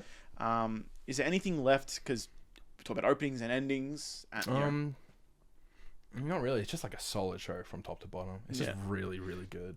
So, what did you think? Because there's a few of these batches of episodes. Actually, this is something I want to talk to you about. Okay. That are next to like the big three of Breaking Bad has 3 episodes back. You know, the ending of season 4. Yeah. Then you have Ozymandias and those like right. Everyone forgets about Granite State. Right, but I love Granite State. These batches of 3 episodes that are sitting at like 9.9, right? And Attack on Titan has a couple of them. Yeah. You have the one where it's like perfect game, with the 3 episodes in a row, Hero, where it's Zeke playing baseball when he's throwing the boulders. Then you have the Midnight Sun where Erwin's killed, and then everything. Yeah. Then you have in season 4, you have the 3 episodes in Mali. Declaration of War, and then you've got the big one, right, which is the 2 brothers, Memories of the Future, and 2,000 years ago, right? And that's just everything that happens in the parts. Yeah. What did you? I want to stay on the season 4 part 2 one, right? What did you think of? Because that's a lot of fucking exposition. It's a lot of lore for 3 straight episodes. Yeah. What did you think? Because for me, I think that might be one of the best back-to-back episodes. I thought it was fantastic. I loved it. Did you expect it? Like, did you like? I didn't expect. I knew there had to be some sort of like explanation for why Aaron's doing what he's doing. Yeah. Because it was like earlier in the season when he's basically told Arm and Mixer to fuck off. Yeah. And they're like, "There's no way he would just say there has to be a reason." I was waiting for that to come, and so it did hit. I didn't expect it to be that much, but it was like the moments where like Grisha walks out after killing the royal family. Yeah. And he just collapses, and he looks up and he sees Aaron, and Aaron's like, I made you do that. Good. It's a good thing you did that. And he looks up and he sees Zeke and he starts crying and he apologizes. Like, oh my God. And the music. Oh, it's incredible. Yeah. It's so good. Zeke spent his whole life being like, my father's a fucking bum. I hate that guy. And then he's like, I'm so sorry. The biggest mistake I've ever made in my life. I should have just been a doctor. I'm so sorry, Zeke. Yeah. And then Aaron's like, gotta do what you gotta do. Yeah, he's just like posing up. And, like, yeah, he's just it was incredible. With his hands in the fucking like in the shackles and everything. So good. Oh, I just love that, like, because simple enough is Zeke is like, I have one, but I don't want to leave my little brother. You were indoctrinated. You know, and he's like, Zeke. No. It's like, no, dude. This is me. This is who I am. I've not been indoctrinated at all. And he keeps going through the memories. He's like, see, this is what our father did to you. What the And it gets to the end. And it's like, no, dude. This was me. I did this. Stand up, Dad. Like, oh, no. Do you remember your revolutionists? And just sitting there like, oh, shit. Yeah, it's like Aaron has been super mega Hitler the whole time. Yeah, man, and that's why in that video I did the comparison to Anik, and I'm like, how did you fuck it up? When comparing it to fucking like, we're gonna get Doom Messiah, and we're gonna get a lot of the retrospection epilogue in Messiah, which I'm excited for. Yeah.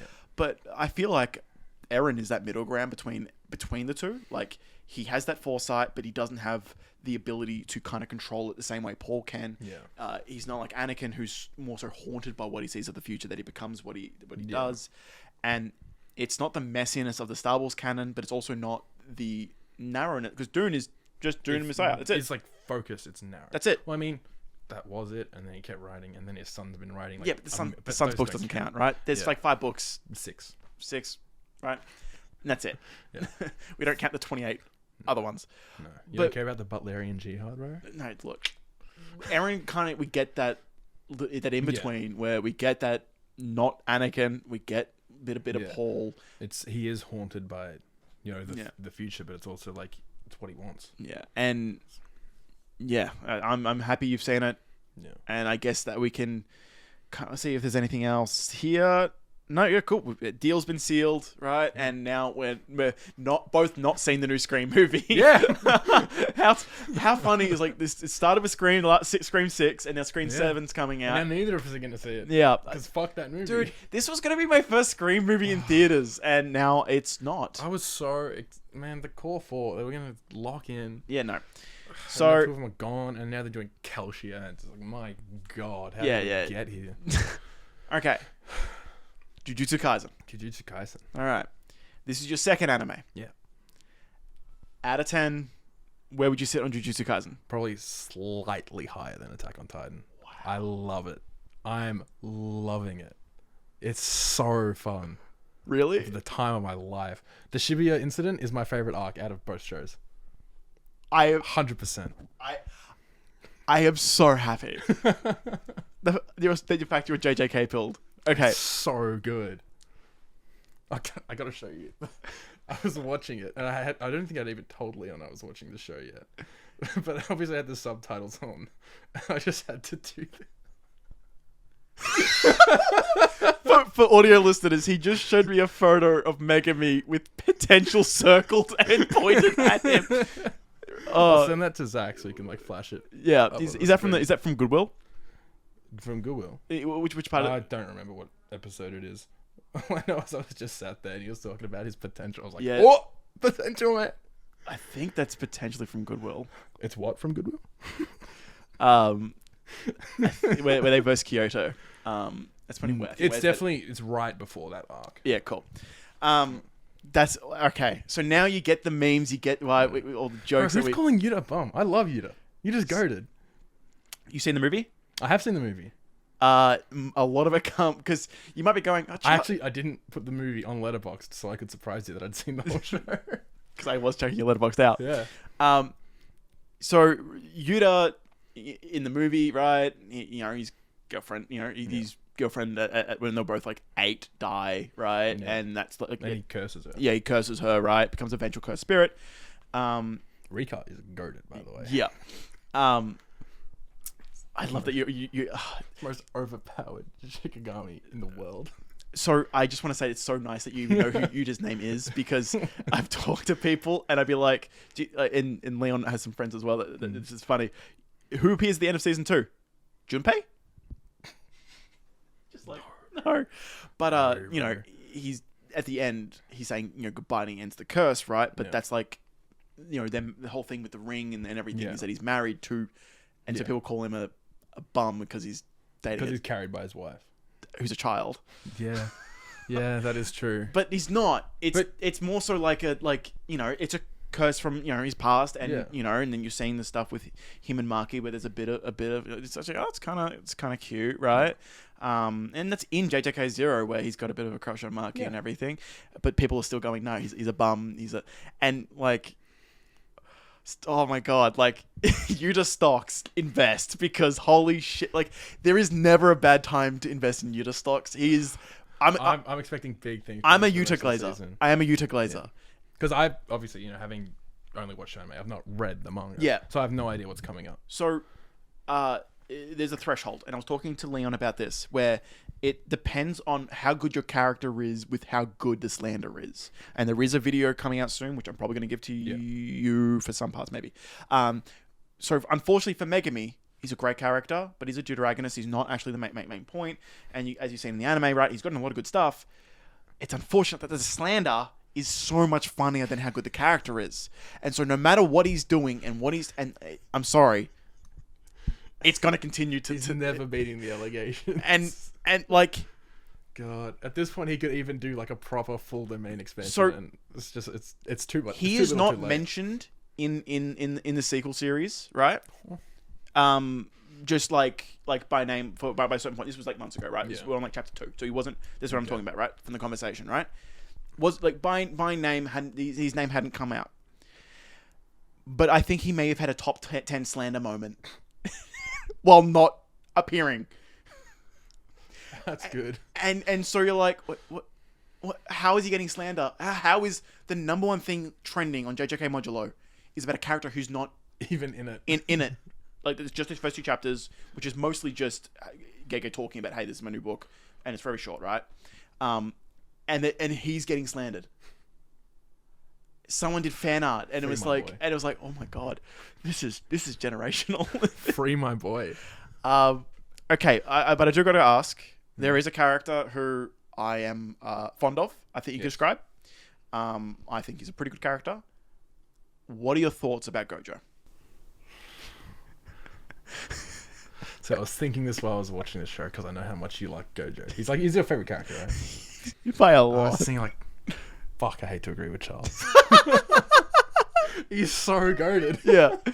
He's so much fun to watch. In episode 2, when he's like, he puts his head on Sukuna and he goes, I have to show off. I've got my students watching. I got to show off a little. And he just starts teleporting.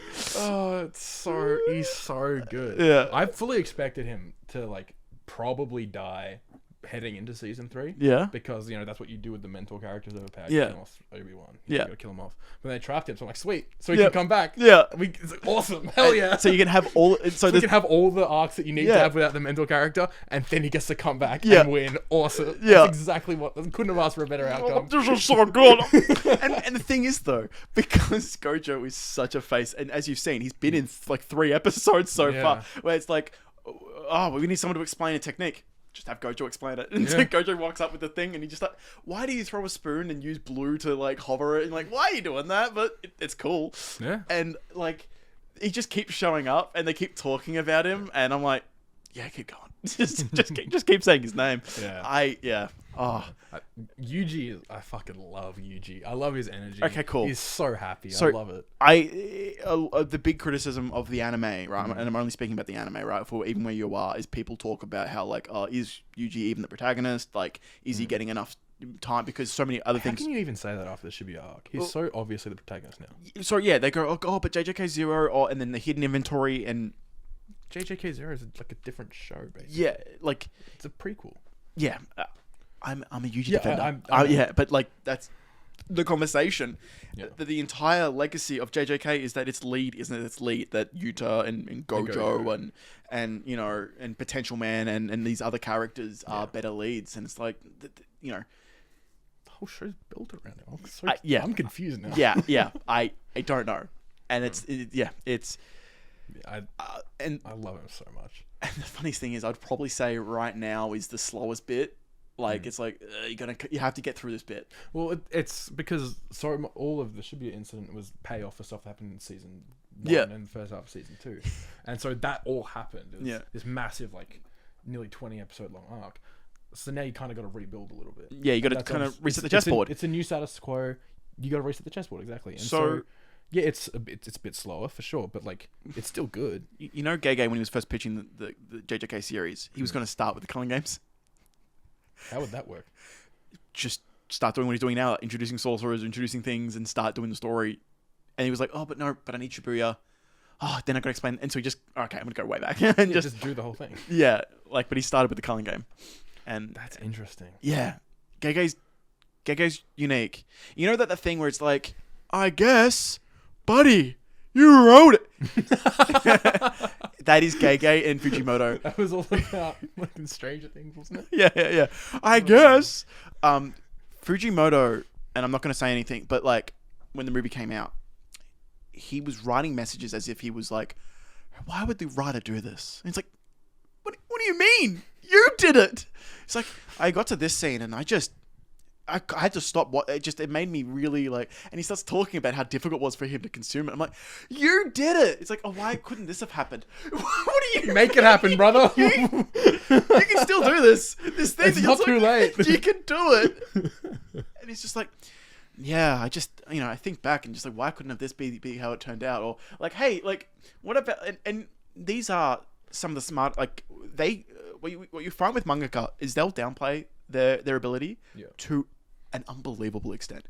Gege, who writes JJK, will be like, oh yeah, in finishing JJK, I now need to go read books because I don't think I'm intelligent enough to continue writing. And you're like, what? He goes, yeah, I'm gonna go. I bought a bookshelf worth of books. I think by consuming all of that, I'll be intelligent enough to continue going with whatever I want to do. Fair enough. I'm like, okay, yeah.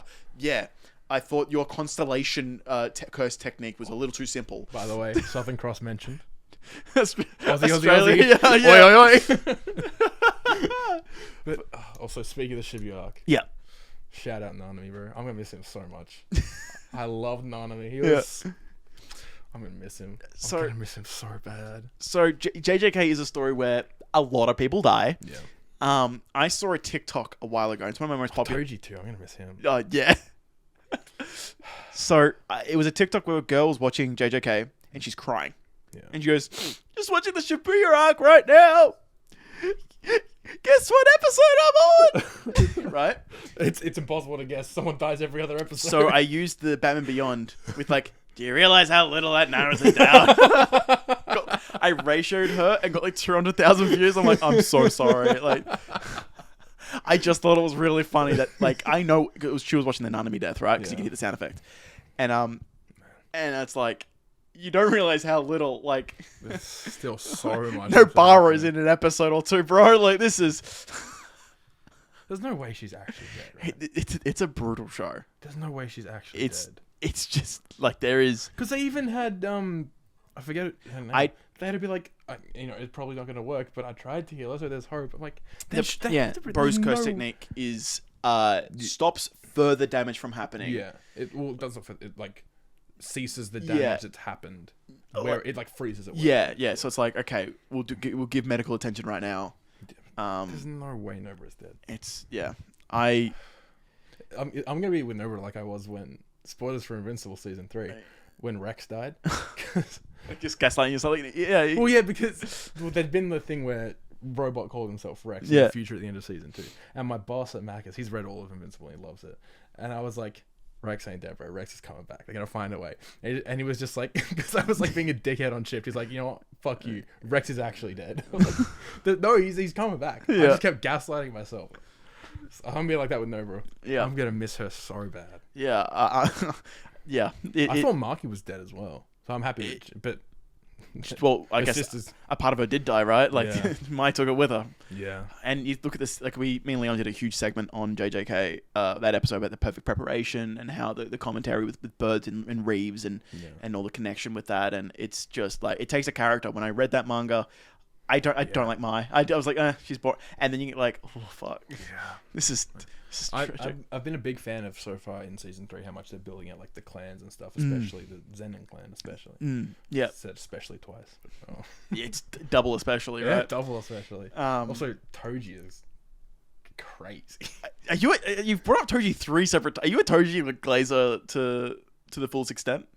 Well, sorry, I'm not great with the. I'm talking about when I said Toji that died, I meant like cursed speech. That Toji I was talking about was Megami's dad. Yeah, cool. When you said cursed speech, I was thinking you meant Toge. Toge, yes. Okay, that's the thing. So Inamaki with this is like tuna, salmon, like that guy. Yeah, him. So he lost his arm at the end of Shibuya. And then Toji is Megami's dad, who got resurrected with the Seance technique. Himself. Yeah, that was sick. And he was like, "Hey, what's your last name?" And he's like, "Fushiguro." He's like, "I'm glad." Yeah, that makes me happy. Yeah, he's like, "Oh man." That was nice, even though he was an absolute menace for the entirety of the first 5 episodes of the season. God. Beating up on 16-year-olds. Beating up on 16-year-olds with no fucking curse energy. Yeah. Bro's just doing it for the love of the game. Oh, yeah. I think you mean how I got down here. Oh, yeah. I killed Satoru Gojo. Yeah. I just did that. It was whatever. Yeah. And then he gets turned into an Apple logo.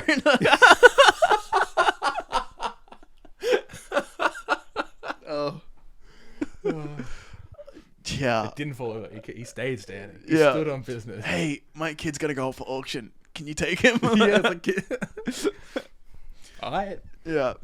Dude, what are your opinions on Naoya Zenin, the sexist? God, there's so many names though. It's the blonde guy who gets his face punched in. Naoya. Oh, yeah, he's a dickhead. I'm happy he got his face punched in. Yeah. Eventually by Mark. That was good. Yeah. It was really fun to watch. Just 4 times. Not only 4 times, but then like the X-ray where you see half his skull just shatter. It's like, oh my god. And then to get backstabbed by his auntie. As she's dying. Yeah. Like, damn. Oh, yeah. Fair play. He got what he deserved.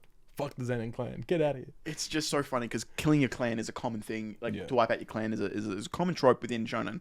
Yeah. There's a few times where they've done it. And speaking of other shonen, I did like how Megami and Yuji were dressed as like Naruto and Sasuke, right? Fun. Yeah, and never seen this show, but I picked up. I was like, yeah, that's fun. Yeah, and because there are parts of it where like in Megami is very different to Sasuke. Yeah. There's a lot of the things right where he's a very different type of protagonist. Same with Yuji. He's not very much like Naruto. while still like upbeat and everything, he has very different trials and tribulations, and he has different worldviews that challenge him. It's really is interesting. Yeah. End of the day, it is still devil in that's very actually common. Bleach is similar, and a bunch of them is like, oh, you got a demon. Isn't or something. Bleach shit though?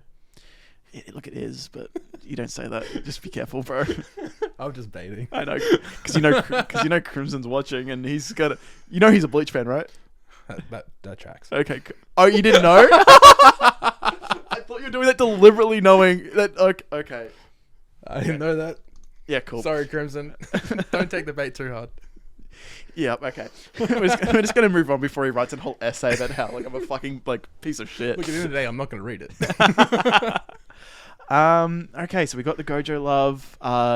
The music in JJK It's so nice. What do you think about the intros of because they're bangers in JJK as well. My favorite one was the one for the Shibuya incident. Yeah, Shibuya. Specials. But also for Hidden Inventory. I thought that was pretty good. Yeah. And the first season 1 part 1 that has I think like the second most views for an intro ever. Yeah. I really liked the closing credits for season 1 part 1, where it's just like rotoscope them like dancing. Yeah, casual. It was just really fun. I think all the outros are good. Yeah, I'm trying to think. I think all of the songs are good, and I think the outro to the latest season is a banger. Yeah, and the artwork. Yeah, it's good time to be a JJK fan, and I was literally going to get on my hands and knees and beg that you actually start soon, because there's indications of where this season's going to end, and it's just something. There's stuff that's coming that you will not be able to avoid. Yeah. It will go number 1 on trending. It's just even for the stuff, because it's gonna be a week break soon. And for the stuff, the way that Core 1's gonna end, it's big. And once this starts, it's not gonna end for like seasons. It's gonna be pretty cool. Okay, I'm just trying to think, but that's JJK, right? Like that's pretty much everything. Yeah. Fuck, that's exciting. We just hit the 130 mark. I do want to do this game that I've got. Yep. This is going beautifully. I'm just going to get up Messenger. Oh, no. What? Okay. Can we got to pause right, because I am not logged in on Messenger on my iPad. So I'm just trying to think of... Oh, okay. I'm going to put it on the dock and then close the dock. So don't look at the dock. Okay. All right. We'll be back in a second. I'm going to log JJK0 on Letterboxd. Yeah. What would you give 0? I would also give it like an 8 out of 10. Yeah, sweet. I think I'm an 8 out of 10 for that as well. I think I'm on season 1's an 8, JJK0's an 8, and then season 2's a 9. Yeah. Oh, the Shibuya arc was so good. All right. All right. Are you ready? All right, and we're back. So we're going to do a quick game to end off this episode. It is going to be Keep 4, Drop 4, and we're going to go through comic book movies that we've both seen. And so CJ is going to be the one who's going to be keeping and dropping. Yeah. This is going to be fun, right? I had Jack, a friend of ours, to help pick the movies. Okay. We're going to go going in order. So I'm blind keeping and gunning? Yeah, so the first one is Batman Returns. And Batman Returns, that can go. So that goes. Okay. 100% that's gone. So then... It's the worst live action Batman movie. It's Batman Returns. That's a hill I'll die on. Okay. So. Batman Returns you're getting rid of. All right. Yeah. You only can have 4 of each. Next one is Man of Steel. I'll keep Man of Steel. Okay, cool. So we're 1-1. We're both Man of Steel glazed. So we're going over your letterbox, and I was like, we're picking movies, and like, oh yeah, he's a Man of Steel glazer. We're both Man of Steel. Man of Steel's good. It's if I could make a Superman movie, it wouldn't look anything like Man of Steel. It would be the furthest thing from Man of Steel imaginable. Yeah. But I still really like the movie. I think it's a solid movie. It's every time you've watched it on Letterboxd, it's gone up. Higher, yeah. It's like I didn't used to like it. I just think it's an interesting interpretation of the character, even if it's the furthest thing from my interpretation of the character. Yeah. All right. The next one, The Flash. Well, that's if I could cut one movie, it'd be that. The Flash is out of here. Yeah. Some of these I picked specifically, like some of these next ones I picked because we could talk about it. Yeah. The Flash. We sat next to each other at a special screening in Melbourne, and sitting there going, I'm so happy this ticket was free. The Uber was I was more annoyed that I paid like $35 for an Uber, $40 for an Uber, and I grazed my knee. You know what the worst part is? I wasn't at that. I paid money to see that movie by myself, opening day. You came with us. No, I didn't. That was like you. I think it was Mitch. Yeah, and Christian. you. No. I saw that movie by myself. Really? I paid full I thought price. I sat next to you. Nope. I paid full price to see that movie by myself. Oh, you weren't there because you're not in the photos. Yeah. Oh shit, I'm just rubbing that in your face. Sorry. So, I'm sorry. Yeah, you're rubbing in my face that I paid real, actual human money to watch The Flash. What did you give it again? Half a star. I fucking despise that movie. I think it's like morally Yeah. evil. Do you Like, think it's the worst superhero movie of all time? no. Ooh. Ooh. Is it the next one, Justice League? See, that's the thing. They're like neck and neck. Yeah. I think those movies are like so morally bankrupt. Yeah. Especially The Flash because of resurrecting George Yeah. Reeve, who potentially Yeah. just despicable. Okay, so I realized I was going to have a certain thing. So go through. I'm say for the video, right? Yeah. I'm dropping. You go through each one, right? Yeah. Batman Returns. I'm dropping Batman Returns. I'm keeping Man of Steel. I'm dropping The Flash quicker than humanly possible. Yep. And Justice League. Justice League's gone. Is Justice League on the list? Yeah. So say so you gotta go, I'm dropping Justice League. Okay. Then this is where it gets So tough. I've dropped 3 and I've kept 1. Yeah. So I can now. only drop 1 more. Yeah. The Batman. Oh, I'm keeping the Batman. Okay. I'm sorry keeping the Batman. Batman. This one we'll toss. Okay, we've got to have some quality ones to make it a little bit more interesting. But then it gets tough, right? So I can keep 2 more. I can drop 1. You can keep 2 more and you can drop 1. Okay. Fantastic Four First Steps. So you gotta go like I'm dropping, I'm keeping. I'm thinking about it. Is what I'm doing. I think I have to keep it. Yep. I think I have to keep it because I'm sure that at least one of the next 2 movies Is will dog be shit. Yeah. Well, not only dog shit, but will be much better Yeah. than Fantastic Four First Steps. Yeah. It is not the best MCU movie that came out last year. That was Yeah. Thunderbolts. It was by far my favorite MCU movie that came out last year. Yeah. The Fantastic Four are my favorite team in comics. What would you give this movie out of 10? Like out of 5? Sorry, on Letterboxd. Fantastic Four. The first time I saw it, Yeah. I gave it a 7. A 3.5 out of 5. Yep. Just because the Doctor Doom post-credit scene pissed me off so much. Yep. But then I watched it again, and I gave it the 8 out of the 4 out of 5. 4 out of 5. Okay, that it cool. deserves. Because I loved that movie. It was just so nice to finally see, even if it wasn't the best movie. Yep. It was still pretty good, and it was just like vindicating to finally see a Fantastic Four movie that isn't like mediocre at best. Yeah. So I'm keeping that. Okay, so now you've got 1 each. Yeah. Wonder Woman 84. So that's hard for me because I'm one of the 3 people on the planet who likes that movie. And it's weird because I've never heard a single criticism of Wonder Woman 1984 that I disagree with. Every single piece of slander you can think of for that movie is completely valid, but somehow it works for me. Are you gonna? IDF Woman works for me. Are you actually gonna keep it? That's hard. See, I kept Fantastic Four, so I don't think I can keep Wonder Woman. Okay. Because they're similar. Yeah. Wonder Woman is much worse than Fantastic Four. Yeah. But it's similar in terms of I like them more than they maybe deserve. So, but I think I have to cut Wonder Woman. Okay. And so we get to the final one, which you will have to keep. And so you go, I have to keep, which is The Amazing Spider-Man 2. I should have seen this coming. Say it. I'm keeping The Amazing Spider-Man 2. A movie I hate. So, I just want to show you the Google Doc, because me and Jack You knew what spent 45 minutes working out each one to get you to get to Amazing Spider-Man 2. Fuck you. To get the soundbite of him going, I'm going to keep Amazing Spider. Yep. I'm not happy about it. But I should have fucking known you dickheads were gonna do something. Well, I thought you'd maybe finish with like, you know, Logan. you'd try and bait me to keep Wonder Woman and then be like, and the last one is Civil War. Yeah.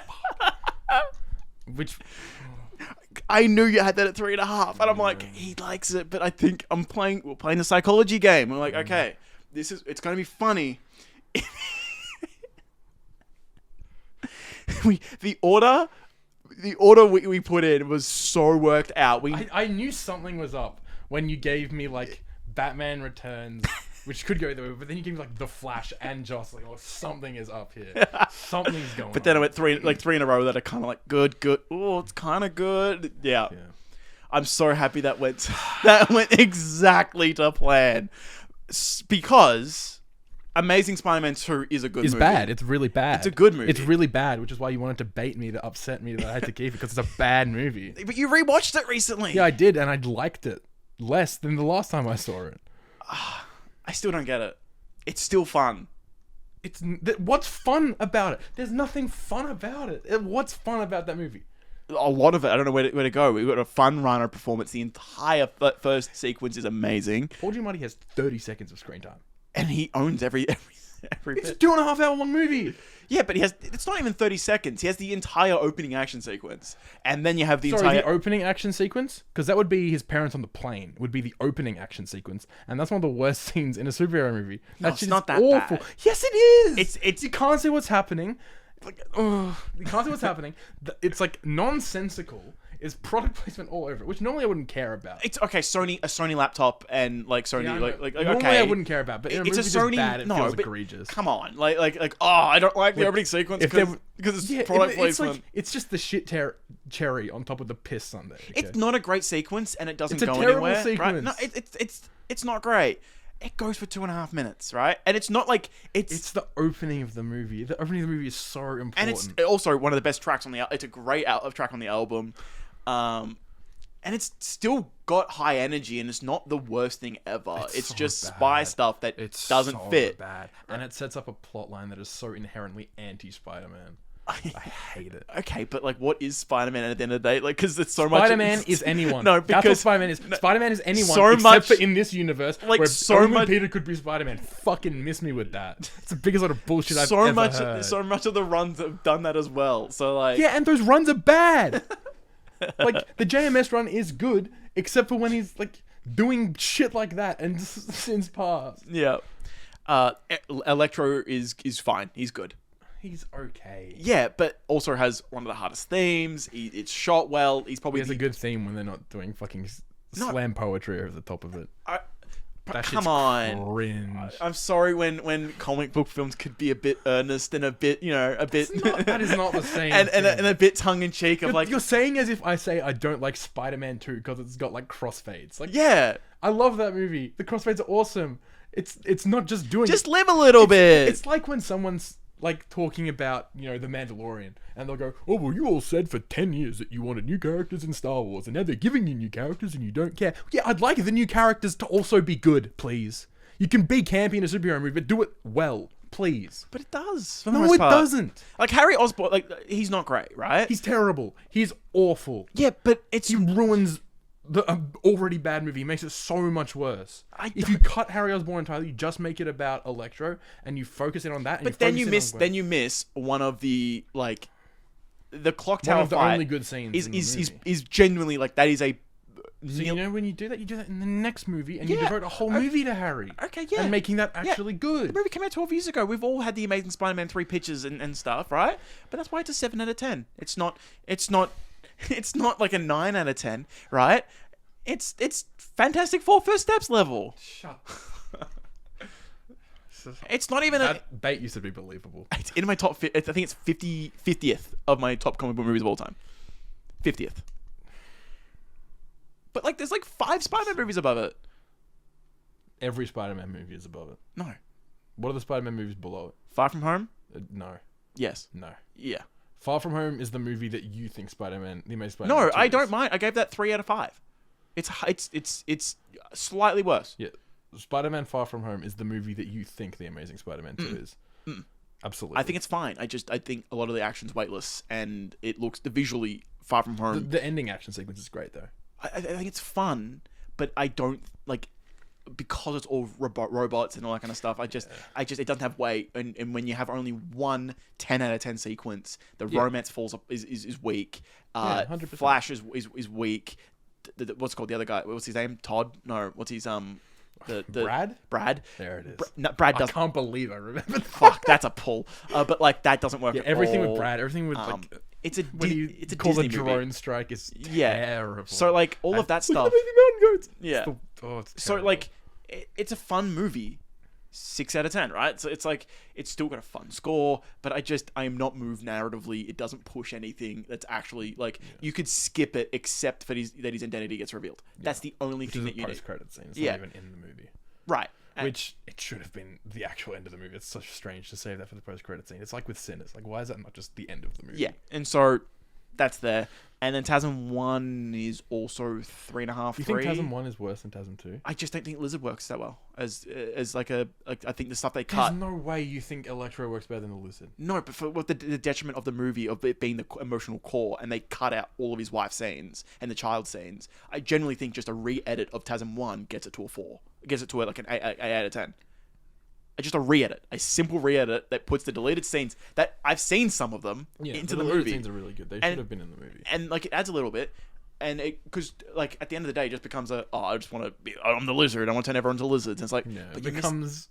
I don't want to cure cancer. I want to turn people into dinosaurs. Yeah, and it's like, okay, why couldn't we just have? Yeah. Because but it's still a much more competent movie than The Amazing Spider-Man 2. To say that The Amazing Spider-Man would be better if it was re-edited, but then to say that you like The Amazing Spider-Man 2 more is the most backwards thinking in the world. No. It's one of the most hacked apart movies. Stop. I did not say anything that disagrees with what you just said. But I'm asking you what the Spider-Man movies below The Amazing Spider-Man. Yeah, and I've said, and I said a re-edit of TASM 1 that adds literally deleted scenes that they did or stuff that they wrote about and that I haven't seen. If that was in it, then that skyrockets up, right? Yeah. And Spider-Man, I think 3, I've got slightly below it, simply because of its like pacing issues and stuff that we're in. Like it's still, I think that's still 3.5. So it's still like these are all in the same ballpark, right? And then Far From Home is 3, and then I've got Across and Into at 5 out of 5, Spider-Man 2 at 5 out of 5, Homecoming's at 4 out of 5, and I think I have Homecoming at a 5 out of 5. And then which is kind of crazy. No Way Home's at 4 out of 5 as well. And so like, to me it's kind of it's not, a lot of people say there are bad Spider-Man movies. I don't think there is. There is a bad Spider-Man movie. I just don't see it. A really bad Spider-Man movie. It is the best he's ever looked on, actually looked on screen outside of. That's true. Some of like the open matte stuff. Spider-Man 1. It is probably the best looking Spider-Man. Spider-Man 1 and 2 you can make an argument. Yeah, you can, especially Spider-Man 2 you can make an argument. I think Spider-Man 3 looks really good. I think it looks good. I think you can definitely. I've never like looked this up, so I don't know for sure, but I strongly suspect that they changed to digital. After Spider-Man 2, because you go from Spider-Man 1, which was on the open mat, that looks incredible. So I good. think if I watched it like that, it's because of that looks so much like a comic. Yeah, it looks incredible. And then Spider-Man 2 is Spider-Man 2. Like every shot in that movie is doing 10 things at once. Yeah, it's gorgeous. But I know it's like it loses a lot of like the texture and the grain that makes the first two movies pretty, but I think the lighting is a lot darker and cooler in Spider-Man 3, and it fits that movie really well, and I think it looks really nice. Yeah. Cool. So, Man of Steel, The Batman, Fantastic Four First Steps, and The Amazing Spider-Man 2 are the movies that you're keeping. Yeah. Awesome. I didn't realize you're on Team Amazing Spider-Man 2, but that is a great way to kind of segue to the ending of this podcast. I'm not on Team Amazing Spider-Man 2. And I'll never be on Team The Amazing Spider-Man 2. Oh, whoopsies. See, that's what happens when you're a fan of The Amazing Spider-Man 2. You get clumsy. That's how you know you're a fan of The Amazing Spider-Man 2. You're losing it. You go on insane. I'm just happy to share a movie that I like with a friend, and that you're on your first episode. You've come here, and your flag moment is. Think of how much content I gave you by watching JJK, and this is how you're treating me. Yeah, this is payback for taking 4 years. 4 years to watch Attack on Titan after you made a deal. I fulfilled my end of the deal. I fulfilled my end of the deal. Okay. Make sure to join the Discord, to go to our main channel, Dare to Entertain. The links are down below. Follow us on Letterboxd, mine, his, and Leon's, to get our reviews. And yeah, we'll keep this conversation spiraling into the next episode. Peace out, everybody. Thanks, CJ. Thanks for having me.